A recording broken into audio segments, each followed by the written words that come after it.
We Need Each Other is a podcast about the importance of human interaction. It provides reminders that we are not intended to live in isolation. Human beings need each other. The things about another that pisses you off and the things that take you over the moon are all opportunities to see through another's eyes, recognize their intrinsic value, and then look more deeply within ourselves to find the love that's always there.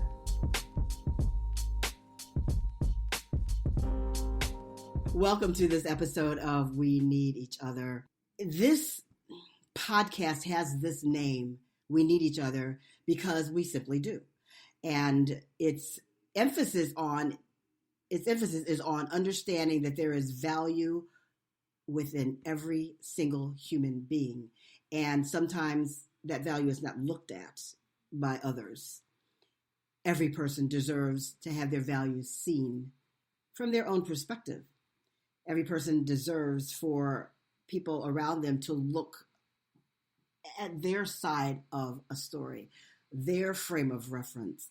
And so we need each other to understand who we are and how we move through the world, because we don't all move through the world in the same way. And that's perfectly okay. So I have two people with me that I love and adore. I have known Porter only for a little over a year or so. But I feel like I know him really well because he's been on many panels with me.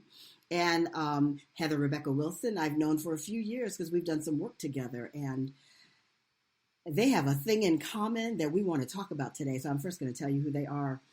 Heather Rebecca Wilson is a transformational coach, mentor to evolutionary sacred space holders, artist, life path astrology reader, crypto enthusiast, and the dream of her ancestors. With deep humility, she is walking the path of healing the ancestral lines on both sides of her multiracial family and becoming a responsible steward of her own ancestral wisdom and indigenous spiritual traditions. Welcome, Heather. Glad to have you here. And we have Porter Laurie, who was born in Kentucky, raised in Colorado, and professionally vetted in Los Angeles. Porter is a 20-year professional in the entertainment business. He is also an artist and host of the new podcast called Life Math that searches for all the multitude of ways we approach day-to-day personal victories and challenges. Welcome, Porter. I'm glad to have both of you with me. And you're both here because you have something in common, and that is that you are biracial or multiracial, which I believe, in my experience and my understanding and my walk in life, is something that is misunderstood by many people who are not. So I wanted to talk about it because I know that sometimes it's not an easy walk. And I wanted to find out what your experiences are as biracial, multiracial individuals and how we can support you and others like you. So, Heather, we're going to start with you. What is your ancestral history? I love the way you talked about healing the trauma of it. I don't remember exactly the words, but yes, what does that mean? So my maternal ancestors are from the Visayas in what is now known as the Philippines, and I also have ancestors on that side from Southern Europe, so like Spain. And then on my paternal side, I have ancestors from all over West Africa, Nigeria, Ghana, Senegal, Mali. I think there's a lot more to that I'm still uncovering. And then I also have ancestors from Northern Europe, from the British Isles. And you've pulled your ancestry to understand more fully. Yes, I did. Yeah, I did the ancestry test and then also 23andMe. And I understand why people feel nervous giving their very personal information and data over. And I understand why people are uncomfortable with it. But for me, because, I am mixed, like I was so curious, and I'm so glad that I opened myself up to be in relationship with my ancestors. Through that was an important gateway for me. So it's very powerful. I'm excited to hear more about Porter's experience because I hear he just got his results today. Yes. Yes. Yeah. Right. I'm just starting the journey. Let's hear it. I mean, I've, for me, it's always just been black, white, I've heard Irish. On my dad's side, before he passed, we had a really good talk, and he, spoke about his side and his grandmother being Iroquois or something like that. There were all kinds of these different things. But so I just got mine today, and it's Nigerian, from Mali, Benin, Togo, Cameroon, Congo, Scotland, England, Northwestern Europe, Bantu, Wales. Any Native American? But it's pretty. No Native American. Me either. No Native American. No Native American.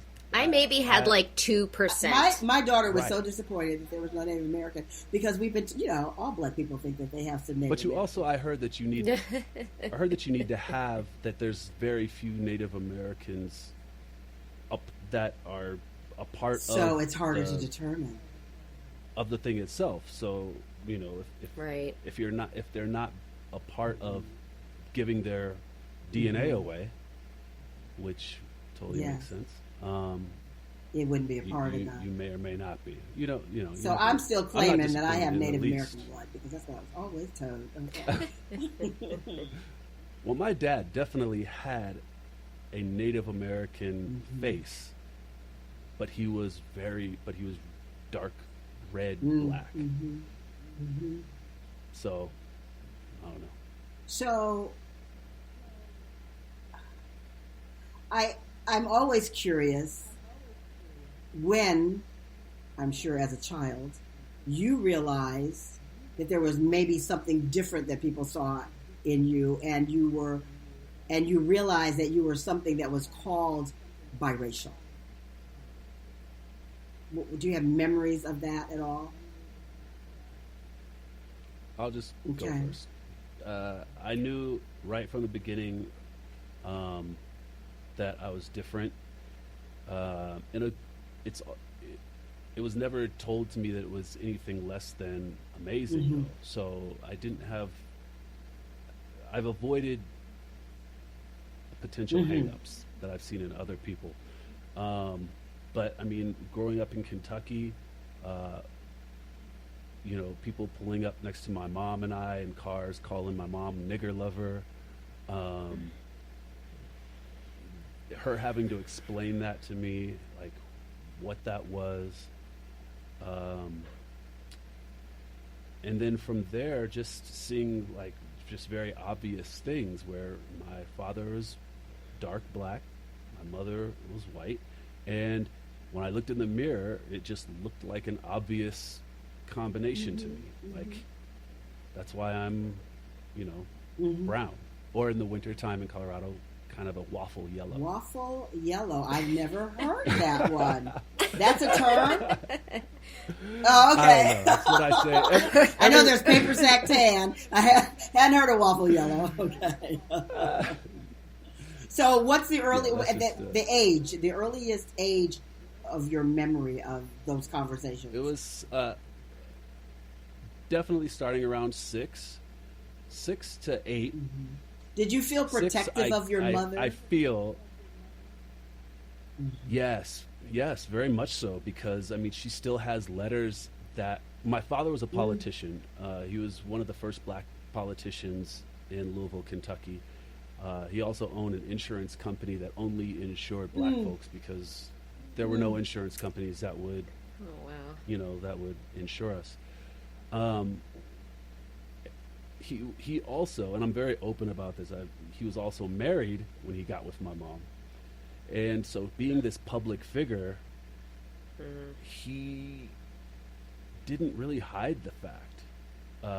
He was a good guy, not the best father. Good politician, not the best husband or father, I would say. But, as a result of it not being such a hidden thing, my mother still has letters from the Ku Klux Klan that were slipped underneath our door, like bomb threats and all kinds of harassment. So, and she, I don't know, for better or for worse, she let me in on all of that at a very early age. She marched, during the civil rights, and both of them were extremely active, and I knew that right from jump, like through stories and pictures and everything like that. So, I just always knew that I was biracial, and both of them,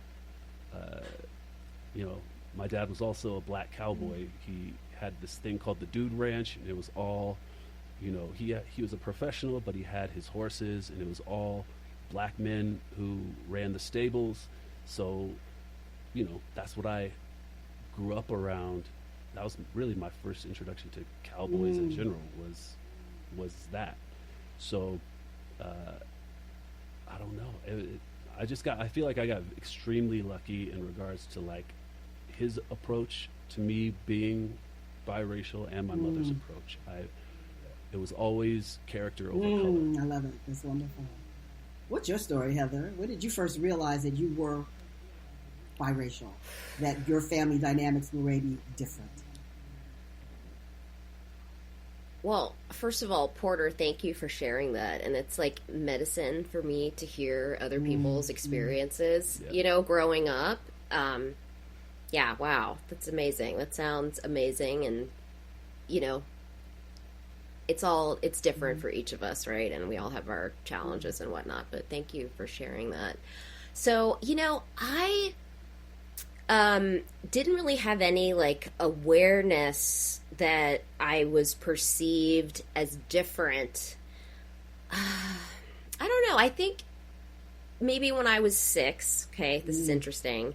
We were in Hawaii on a family vacation, okay?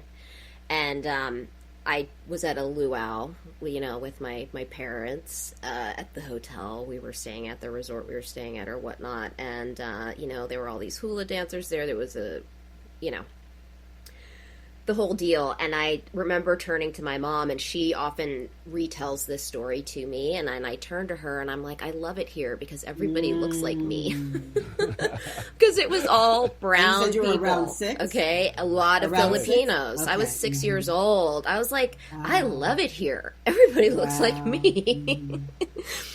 So I felt that vibe. And what I'm learning now, as I, study more about my ancestry and just what my people have been through, we are very connected. And there are a lot of Filipinos or people in the Filipinx diaspora in what is now known as Hawaii. So I was feeling the vibe. I was feeling connected at a very, very young age.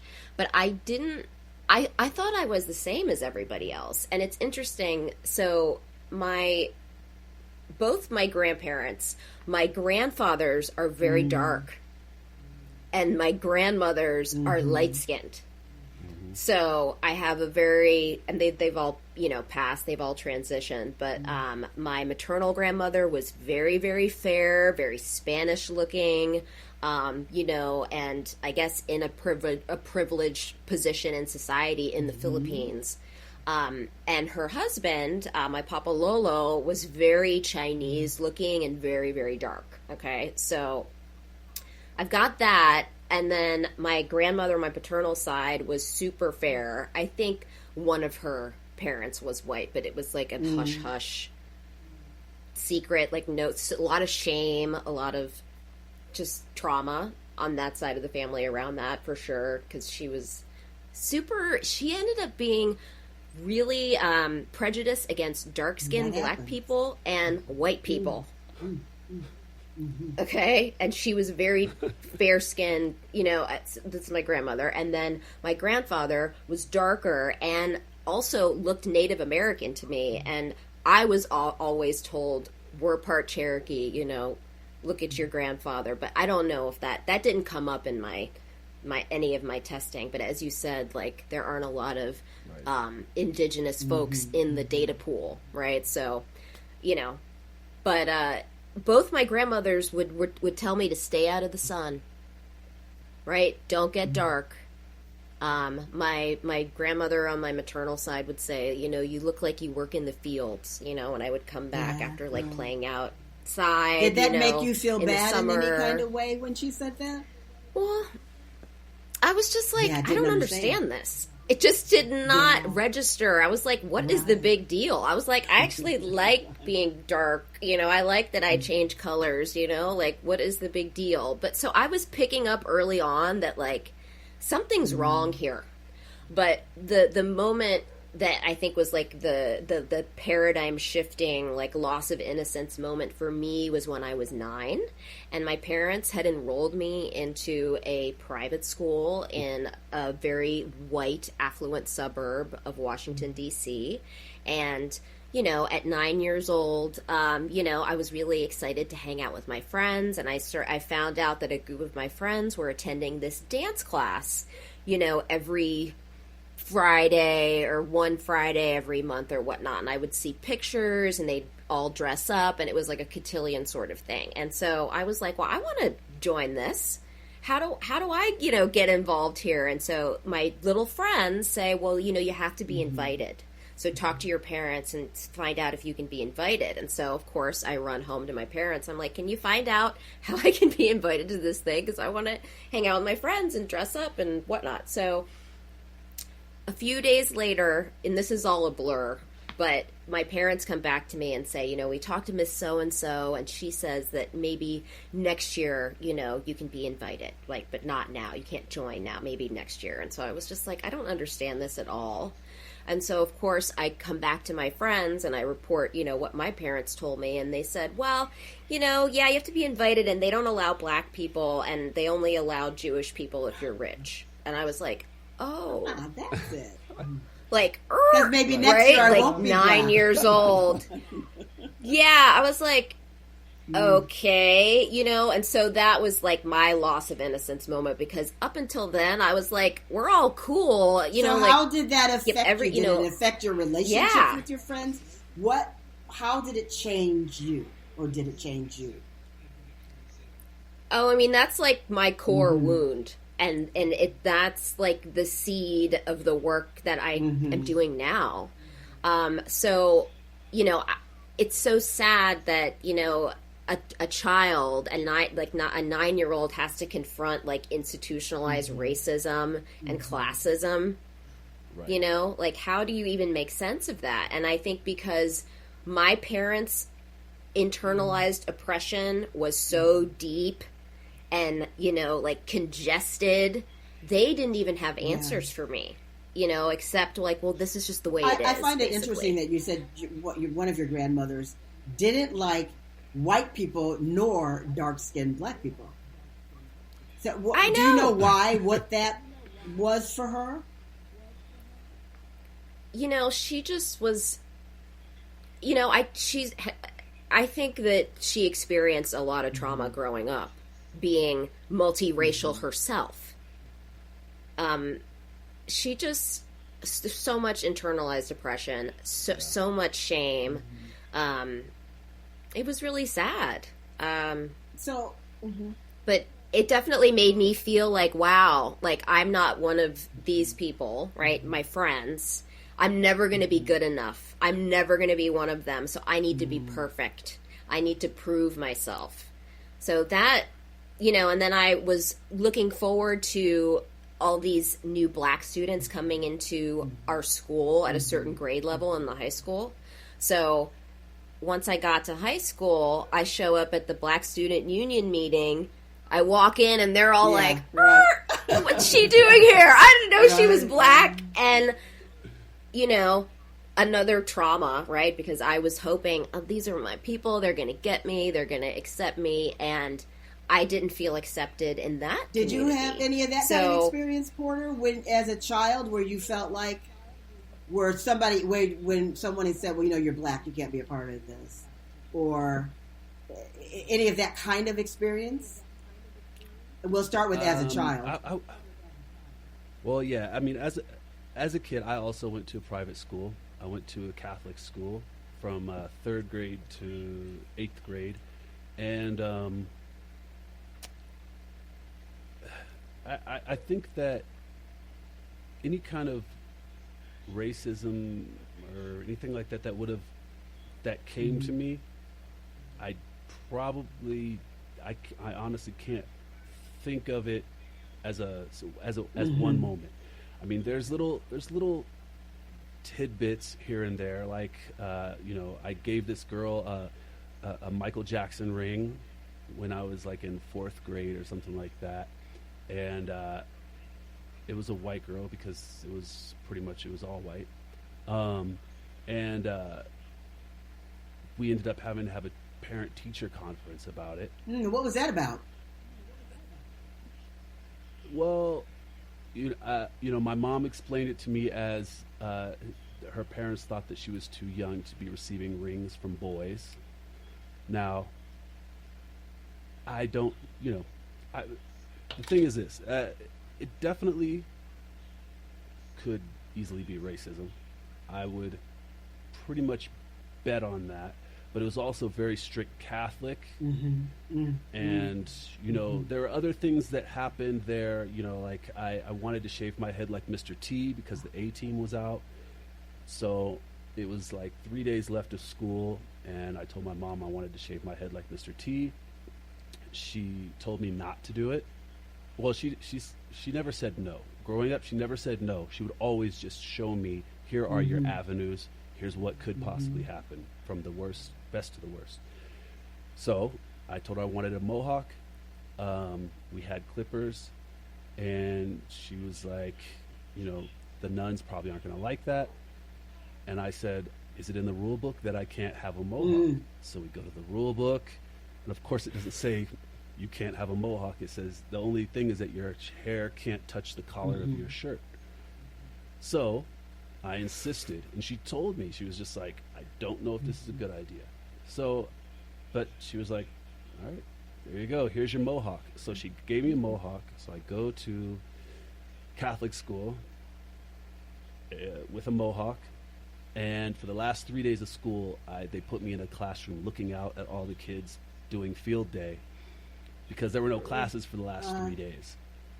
So I had to sit in a classroom by myself, looking out the window, simply because you had a staring at mohawk? the kids. Correct. Now, was that because of my skin color? Would a white kid have had that same treatment? I don't know. It was during my elementary school time, there was one very quick moment where this international student came in for just a little bit. He had the best name in the world. His name was Bashe Warfield. And he was this kid from Africa. And I remember, like, we bonded for a second, and then I don't know.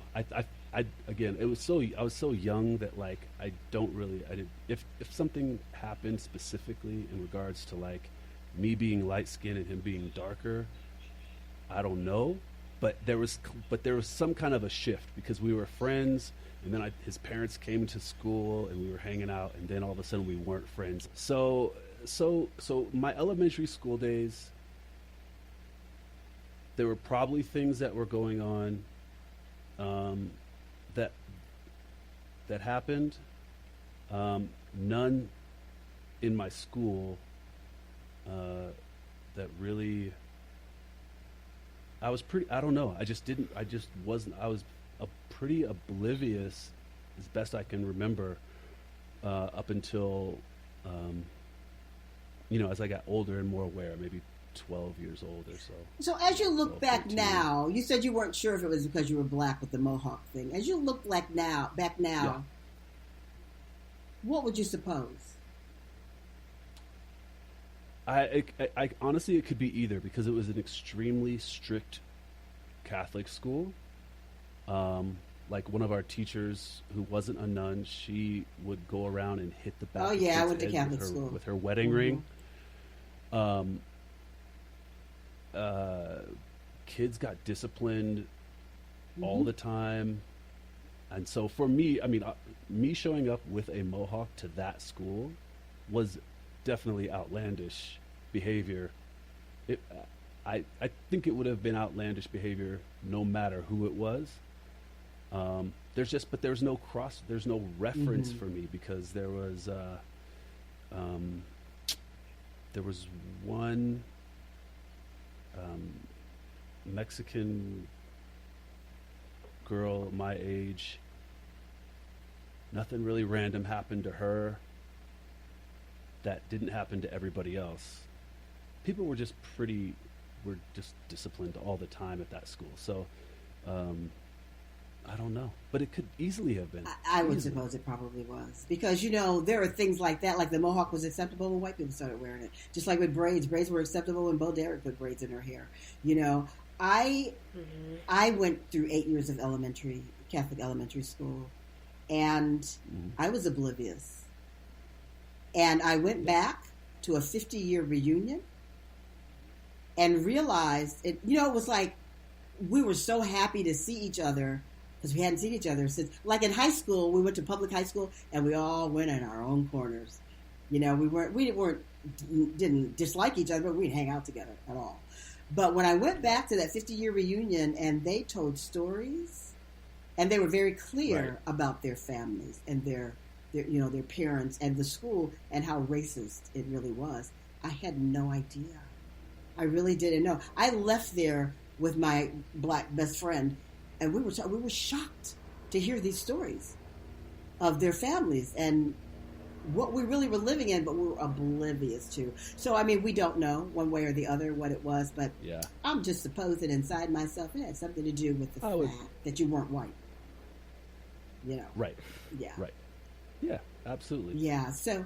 But there were plenty of parents who were very cool with me, having little dates with their daughters, and you know what I mean? Like, I think that's why it was so oblivious to me, was because for whatever moments that could have or probably were racist, I have way more positive experiences during that time of where it clearly was not something that me or my mom had to deal with. So it was just for both of you now in adulthood, how does it factor into your lives? More or less, or the same, or the fact that you're biracial? How? So many thoughts are running through my head right now. How do you face? How does the world face you, really, Heather? Well,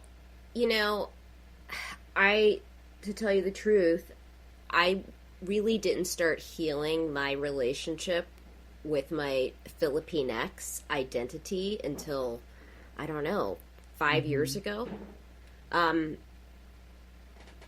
That I never felt like I was Filipino enough growing up, and my mom did not teach us her native language. She did not teach us Waray or Tagalog, which is like the official language of the Philippines, but there's so many different dialects. But she really wanted me to be as American as possible, and really what that meant was as white as possible. And my dad,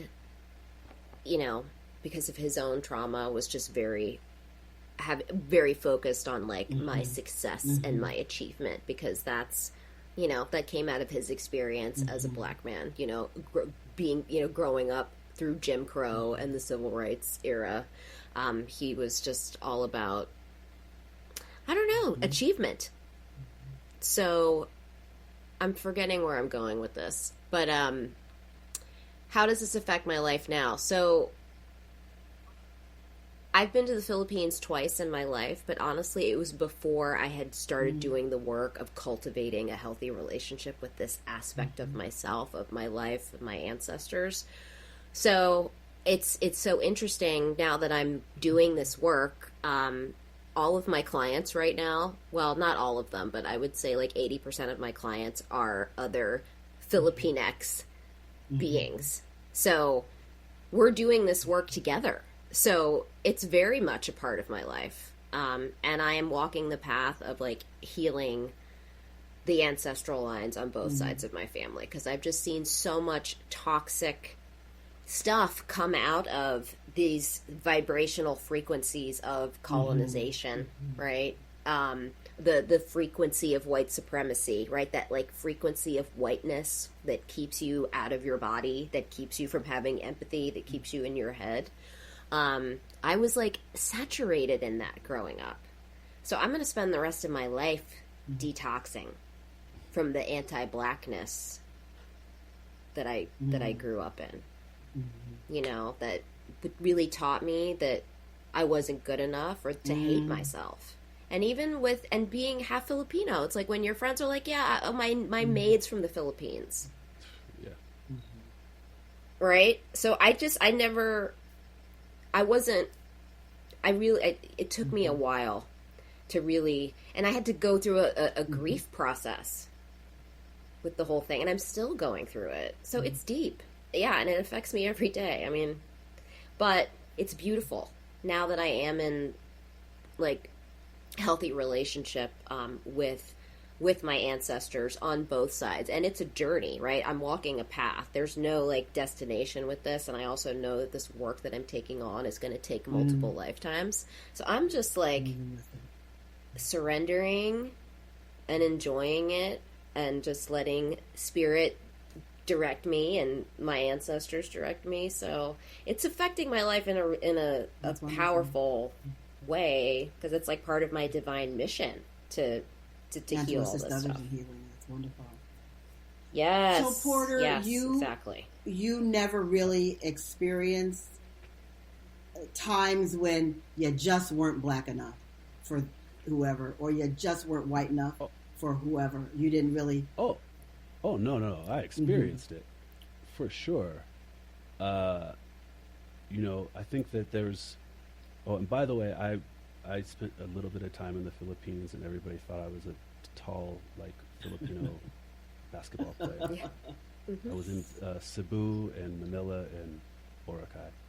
This amazing Yeah, I have place. relatives in all those places. Oh, that is a beautiful place. You know, my experience is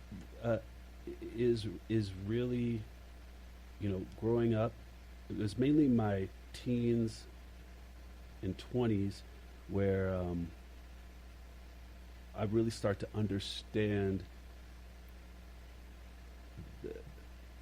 people, you know, speaking of frequencies, like I don't know if it was my mom or where it came from, but I've just always, you know, I've always been told that there's just low frequency individuals who will choose to see the most basic thing first. And so, yeah, there's been plenty of times in my teens, you know, my very first time where I was really confronted with prejudice from black folks was when my mom, we got an invite to a family reunion on my mom's side, on my mom's white side, on my white side, and it was a lot of people that she didn't really know. It was kind of an invitation out of nowhere, and it was in Monticello, Arkansas. And so my mom presented the whole idea of going as, you know, I don't really know any of these people, but they are technically family, and if you know, there's a very high possibility that you're going to be the first brown person to ever step into their homes. She was like, we don't have to go, but if you think that there's a way that you can be open and learn and, you know, just be open to see what happens, then it could be educational. I was like 15, teenager. 16. Oh man, incredibly vulnerable. And so, but again, she had between my mom and my dad, it was really just like, be who you are and, you know, let the rest fall away.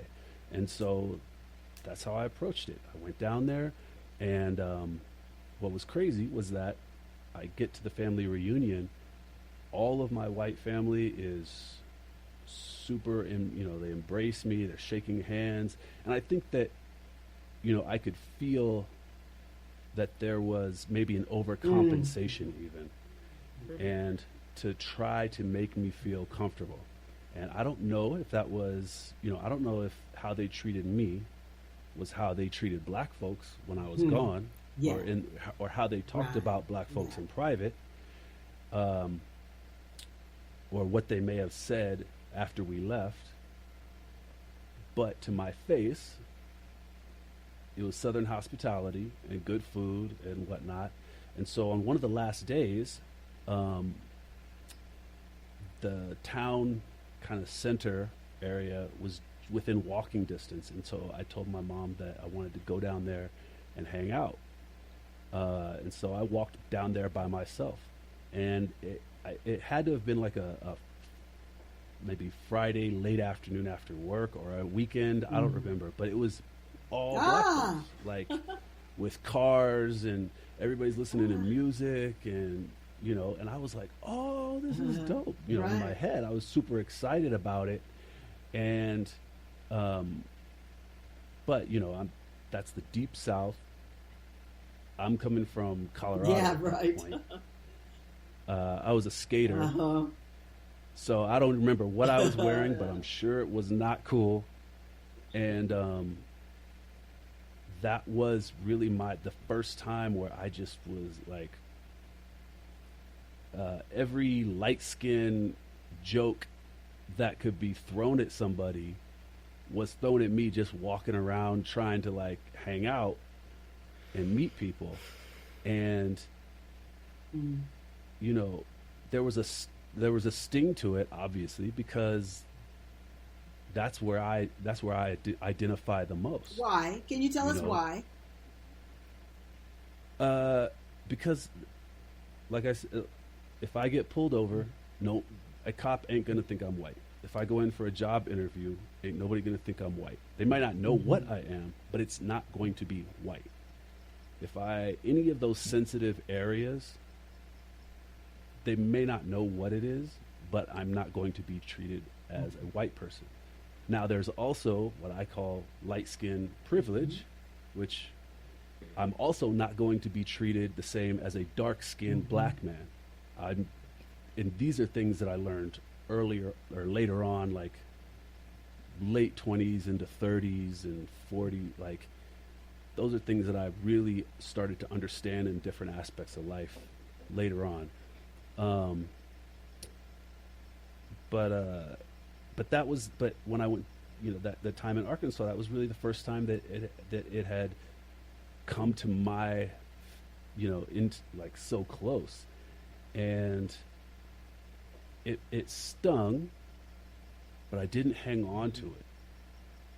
And it's not like that was the only time that it's happened. I mean, there's plenty of times where I've been around black folks where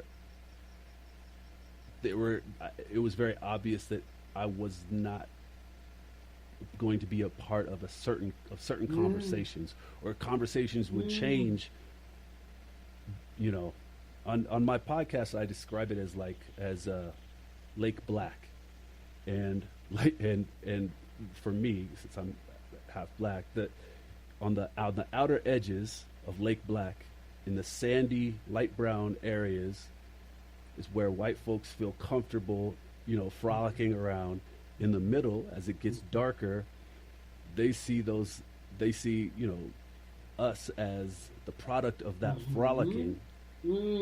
But they also don't agree that they also agree that the deeper you go, the darker it gets. So there's no way that the outside light-skinned edges will understand what's going on in the middle of the lake.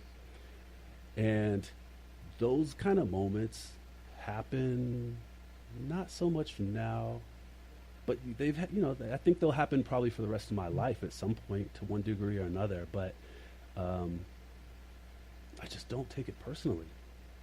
It's interesting for me listening to both of your stories, with me being a black woman from two black parents. And many of my experiences are kind of the same, because I grew up middle class, speaking proper, went to Catholic school, blah, blah, blah, blah. And sometimes I just wasn't black enough for black folks. And so I moved to the South.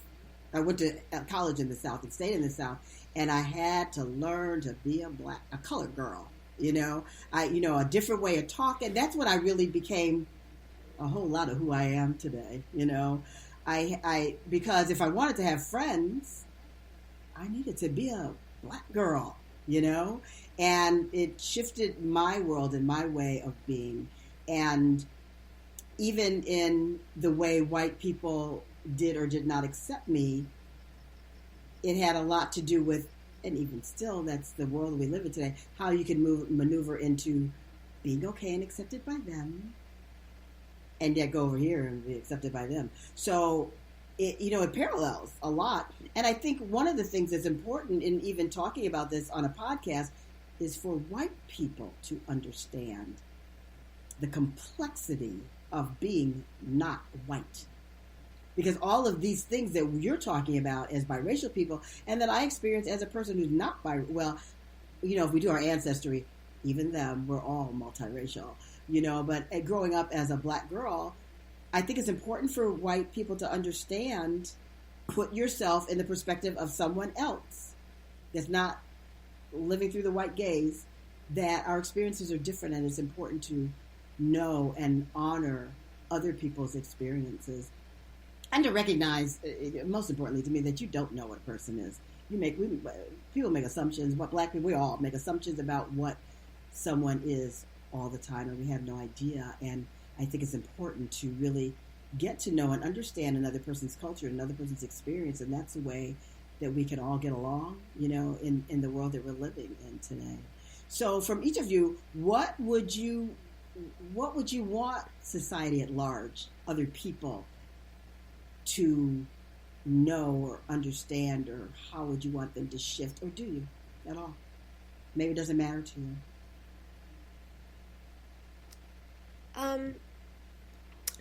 I would just say that I think most people don't understand that multiracial identity development is very complex, as you said, and everybody is growing up in a different environment, right? And inheriting, familial stuff, right?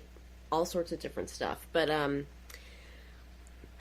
I think, I just remember growing up not feeling like I could be my full self, right?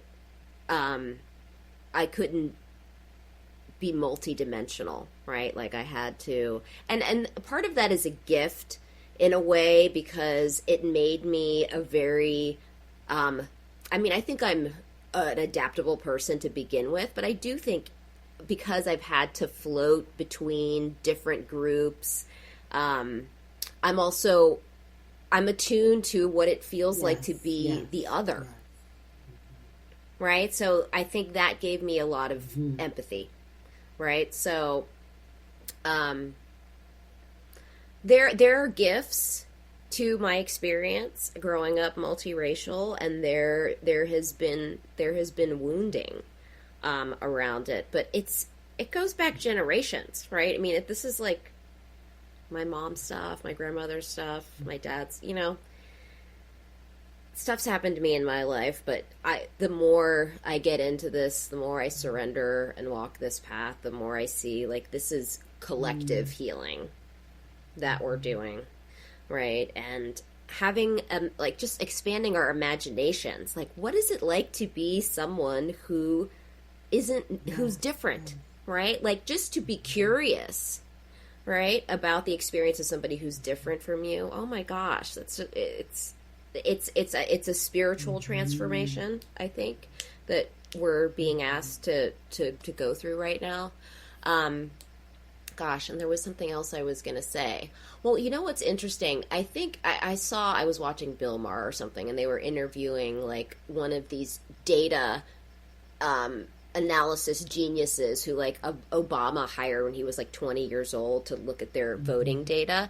And they did some study, and they found that when most people are confronted with something new, right, something unfamiliar to them, something different, they actually go into a fear response. But there is a small group of people who are stimulated by newness, right, by something that's different. They're they get turned on, they get excited, right? What is that? I want to learn about that. I've never seen anything like that before. Tell me about that. Most people are like afraid of what's different and what's new. So I don't know. I just felt like I had to say that because I'm praying for more curiosity. Yes, I'm praying for more openness and connection and more love and understanding. But I also know that like the vast majority of people, change, difference, newness, it's actually scary to them. You know, so hopefully, I mean, I feel like part of the reason I grew up the way I did, right, is to help other folks. But yeah, to be a bridge of understanding. In a way. Yeah. What about you, Porter? You know, I think it's interesting that like we have kind of two different ways that we grew up because we were biracial. I only knew how to be myself because I knew I was neither black nor white. So I didn't know how to be one or the other. And so I you know, it's not like I was not necessarily like the popular person growing up or anything like that, but I didn't know. That's really just all I knew to be was just myself because I didn't know how to be. It just felt so obvious to me if I were to try to be, you know, black or white or something like that. And so, you know, sometimes that did not work for me. Sometimes, it always worked for me, but, you know, in regards to, you know, as a younger person, like having friends and stuff like that, you know, I think a big thing for me was travel. You know, I dropped out of high school when I was 17, something like that, to, you know, just to travel around and road trip and sleep on couches. And so I met so many different kinds of people, you know, and I was skateboarding at the time, which has always been a very multicultural culture, and mainly very street level, you know, not necessarily rich kids or anything like that. So you just kind of get all this mosh posh of people. And, you know, it was one of the reasons why I, you know, dropped out of high school was because it was just so basic to me. I was having to deal with so many, I was having to fight people, you know, because I had a skateboard, and I had to, you know, white people looked at me crazy. Black Crips would look at me crazy because I was like this black kid with duct tape on my shoes from skateboarding. And it was just like this constant like back and forth. And I just did not feel bad. You just were, this like, is who I am. Basic. You're basic. Yeah. I was just like, you guys are basic. I fought my way out of, you know, into suspension many, many times. And finally I just, you know, I came home one day and I told my mom, a friend of mine had gotten a car, and I told my mom, I was just like, I'm leaving for San Francisco. And she gave me $25, and I left and road tripped all the way up and down California and then through Arizona and Nevada. And I mean, because, and as I've gotten older, that to me, it's exposure is the problem. I agree. Exposure is always the problem. People, if you do not travel, if you do not leave wherever you are, the world will always look like a pie that's cut in slices rather than a casserole. You know, like it's but the more it's all about exposure, and the more you're exposed, you know. And then I got into the television world, and I traveled even more and got to meet people that I wouldn't necessarily like if I'd seen them on a CNN show or something. But, you know, you go hang out with some random racist in Mobile, Alabama, and everybody's sitting at the bar. All kinds of crazy shit gets talked about, you know, like, and you know, I know for a fact that our personal things don't align. You know, our the personal things that we you know, they are probably dropping the N-bomb as soon as they leave here. But for whatever reason, you know, and I think a bridge, that's the best term for it. And I've been the bridge from my teenage years between skaters and drug dealers. I was the bridge between skaters and like punk rock kids. I was always, because I would just go around to all these different little subcultures that existed in my life. People got to know each other through, you know, I was like a bee, like pollinating, kind of like pollinating everything, you know, and I've always played that part with my friends, with my family. I've definitely been the bridge and the person that they go to as the only black person on the white side of my family. They came to me, my cousins, my uncles, my aunt. We've had extremely deep conversations in regards to Black Lives Matter. You know, my uncle and I got into a blowout because he's a Vietnam vet and he did not understand how you could kneel during the anthem. Like it just, you know, it just did not. And because he's family, and because I also know that, I mean, he also raised me. He was also the guy who took me up into the mountains and taught me, you know, how to survive with a little film canister. Like, I knew that he was uninformed. He wasn't ignorant, because to me, ignorance is like, I know that there might be other things, but I'm just going to keep it to myself and I'm not going to talk about it. To me, that's like a willful ignorance. For him, and for a few other people in my family, it was more like they knew me, and I've always gone to protests. I took supplies up to Standing Rock. I flew out to North Carolina to protest against the Klan when what's her name took the flag down. So they knew that that's been my journey this whole time. So when you know, Black Lives Matter and all this stuff started coming up, they came to me and it, like, pretty honestly, and you know, my cousin Bethany, she was just like, so I don't really have many black friends, but I really need to talk about this. How much more honest can you get? Like, how much? And I don't feel like it's my, I don't think I'm obliged to do that by any stretch. I mean, I can not do it and sleep really well at night.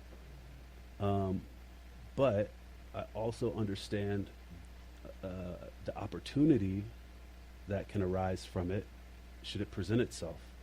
And in those moments with my family, I've done it. A colleague of mine called me last year. He, a TV show, was trying to hire to be more diverse. And it was the nth season of this show. And he was a white guy, and he had worked on this show for a very long time, and he wasn't going to get hired because they were purposefully trying to diversify the workplace. So I thought this was incredibly brave of him. He called me up and he said straight out, he was like, Porter, I need to talk to you. I need to talk to somebody, and I want it to be you. I am pissed. I'm pissed. And, you know, I'm like, what's going on? And he told me the situation. And the thing is, the irony wasn't lost on him, you know, that he was not getting a job because he was white. Like, it's not that he was dense to the irony of it. But he also had the natural human feeling of, that's not right somehow. And he came to me for that. Now, at the time, like, I could have easily gone either way. Like, I could have been like, yeah, I'll give you a call back, and then just never called him back because it's something I don't want to get into. Or I could just take it for what it was, and it just felt like a really human moment for me, and one that I was specifically created to possibly shed some light on. And he felt comfortable with coming to me for it. Him and I had known each other for a while, and he knows my background. And we went through it.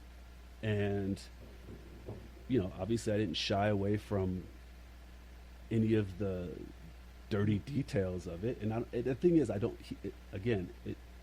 he wasn't, he wasn't, the irony wasn't lost on him, but he felt like he needed to express.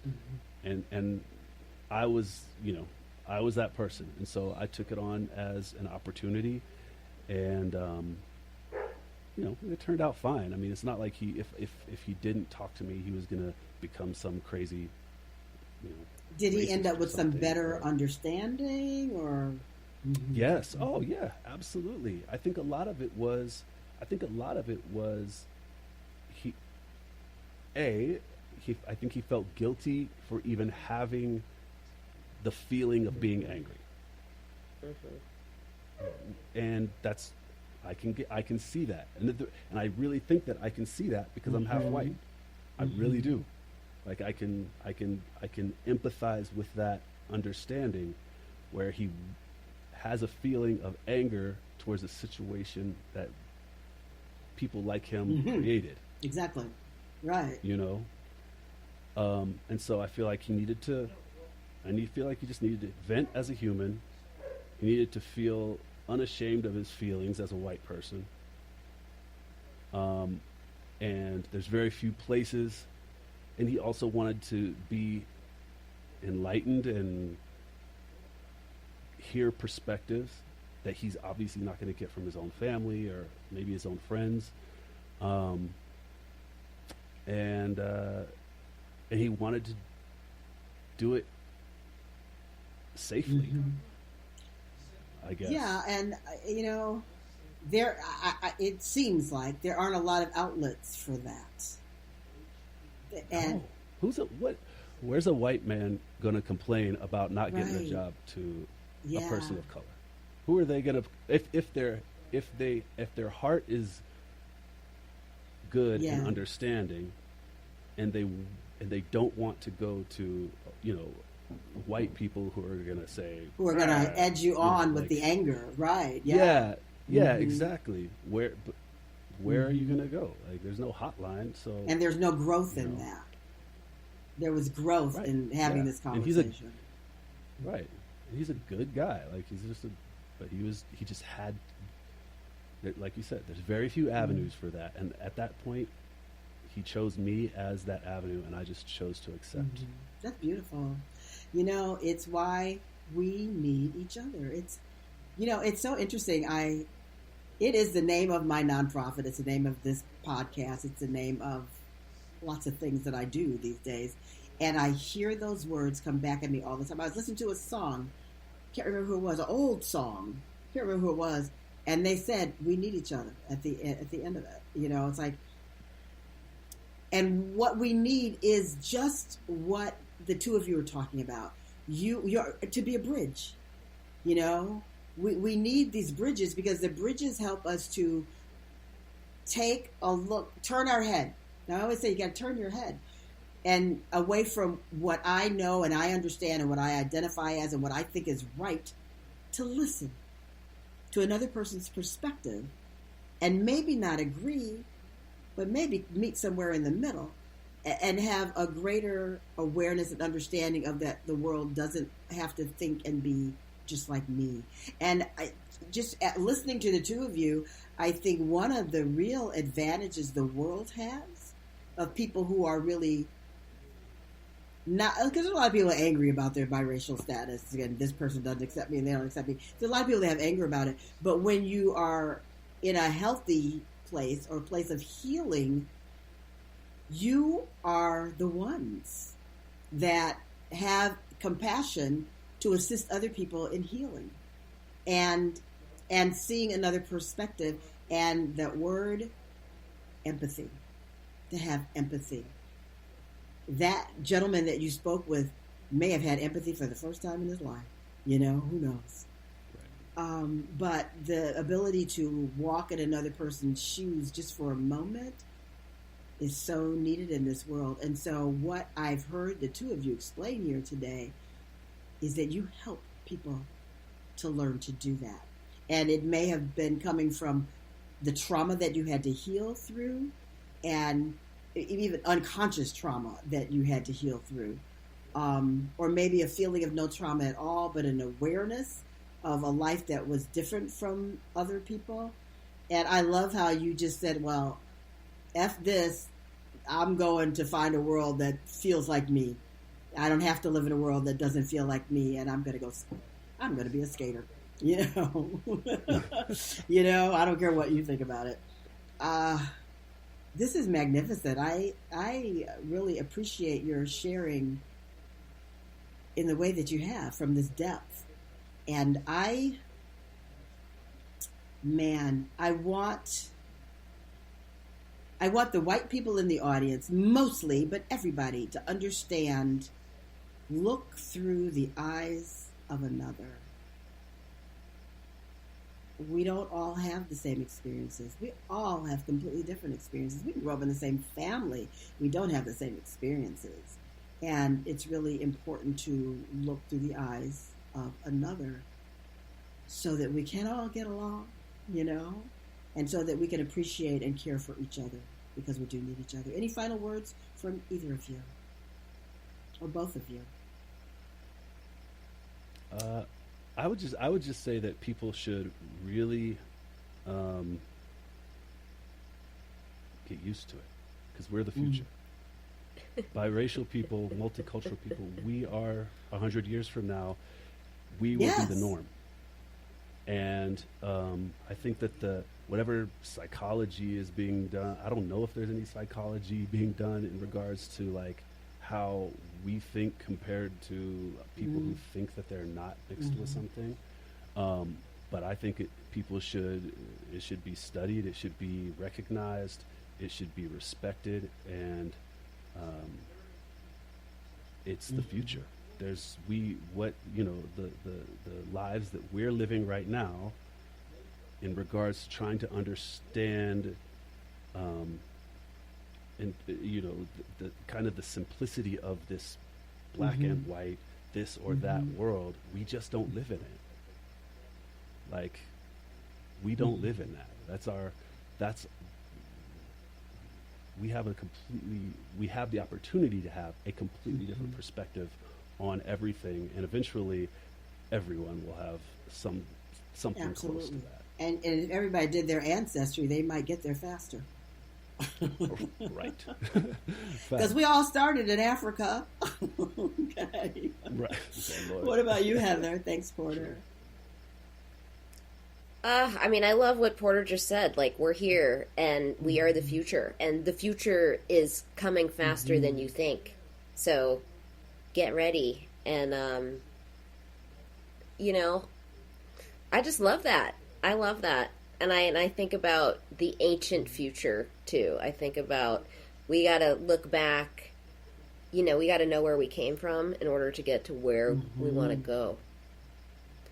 So, yeah, I love the leaning into the future, visioning the future, right? Holding the vision of the divine perfect health of the planet, humanity, all of life, but also like rooting down, getting in our bodies, connecting, hugging one another when it feels safe, and just remembering to be in that energy of love.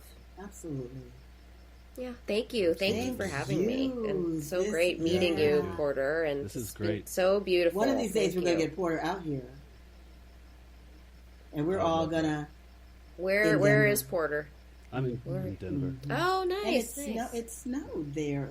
But, again, we talked about it. It's not unusual for it to snow in April in Denver. It snows every year in April in Denver. Usually the last snow. It's a thing. I love you both so dearly.